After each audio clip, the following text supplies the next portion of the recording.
ጉሮሮ እስከሚዘጋ የጦኩት ስውሯ ማርያም ታውቃለች። አረ በዚህኛውና አንተም እኔና እናንተ የምናውቀው ነገር የለም። በዚህኛውና ቀጥታ አስባልኩ ሳሚነች ዳን ኧረ አግዙት እንጂ በኢየሱስ ስም። ሀጥንቱ እኮ ተሰባበረ። ሰውዬ ሀጥንት ደቀቀ እኮ ራሱ አቅምና ጉልበትም የለውም። ኧረ ሀጥንቱ አለቀ እኮ ተሰባበረ። አይ ከንቱ ትጋት፣ ከንቱ ትጋት። በጌታ ስም አግዙት። ይህ ስራ እኔ ገርሞኛል። በእውነት እኔ ገርሞኛል። በእውነት እኔ ገርሞኛል። በእውነት እኔ ገርሞኛል።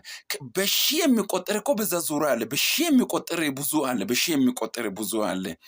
አሁን መጽሐፍ ቅዱስ ለራሱ በሚመቸው ጥቅምና በሱ አይዳ በሚሄደው ጥቅሶች እየፈለገ እየኖረ ነው ብዬ አስባለሁ እንጂ መጽሐፍ ቅዱስን አያውቅም። ክርስቶስ ኢየሱስን ከድንግል ማርያም ተወልዶ ወደ ምድር መጥቶ ዋጋ መክፈል በጎልጎታ በቀራንዮ ራቆት በተሰቅለው ኤሎይ ኤሎይ ለማ ሰበቅታኒ ብሎ በአባቱ መለመኑን አያውቅም ብዬ እኔ አላስብም።